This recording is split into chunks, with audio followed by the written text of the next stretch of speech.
Thanks for joining, guys. Today's listener submitted question was, do we need to worry more about heartworm disease during the rainy season? We have had some previous videos that touch on this, about different rainy things and kind of flea and tick, and we'll kind of touch on those a little bit. But the ultimate answer is yes, absolutely. I'm going to pick on San Antonio and Houston because I'm a little more familiar with those areas here in Texas, but you can extrapolate this to a lot of different parts of the country. So, absolutely, in the areas of San Antonio, Austin, Houston, even around the coastal areas, there are a lot more mosquitoes. Why are there a lot more mosquitoes? Because there's more moisture and humidity. Do we have a season of that here in El Paso? Yes, absolutely. And depending where you're at in El Paso, some areas are more arid and deserty, others are upper valleys, lower valleys next to the rivers, things like that. Different areas of El Paso can look very, very different. So, absolutely, the rainy season is a big problem because that is how the mosquito life cycle starts. You have the mosquitoes, they're buzzing around, the little bloodsuckers, they do their things, and then they got to lay their eggs. And where do they lay their eggs? They lay their eggs in stagnant water. You get more stagnant water when you have rainy season, whether it's a little oh, rim from a truck, open cups of water, a dog bowl that's in the back of the property where there's no dog, all kinds of things catch water. And then stagnant water is the perfect breeding ground for mosquitoes. They lay their eggs, they grow. What do all little babies want to do?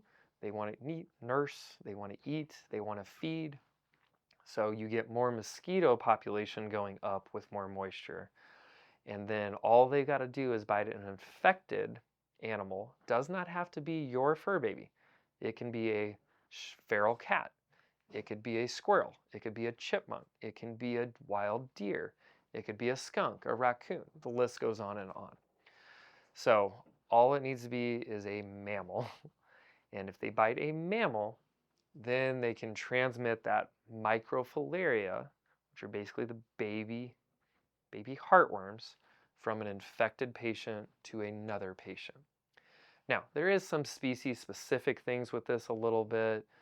Um, Depending what the new research is and who you talk to, some of this is species-specific, but you can have different mammals be carriers, and they can transmit even though that host doesn't get infected.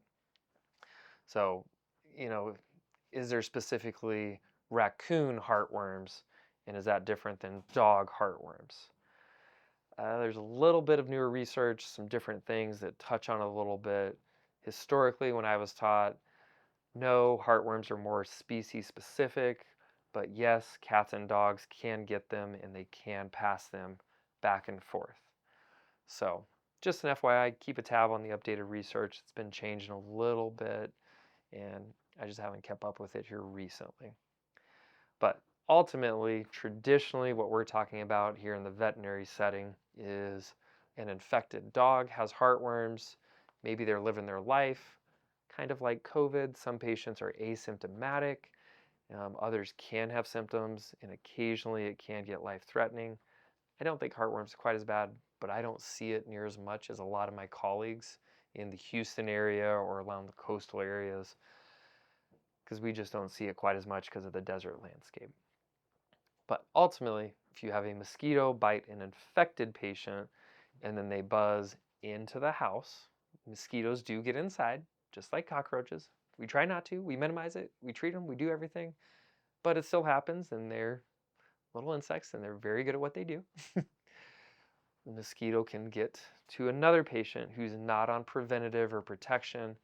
As soon as they bite, they inject that microfilaria, then it is in the bloodstream. It takes a few months for that to grow up. It's got to go through its process of getting to the heart, maturing, and so on and so forth, and then you get heartworm disease. Heartworm disease can always be a little bit tricky. Dogs and cats do not carry the same parasitic load. Cats have a much smaller amount, so say 1 to 5 worms versus dogs that can go from 10 to 100 worms, and that can affect the test results and things like that a little bit. The test is very specific for the female worms, not the male worms.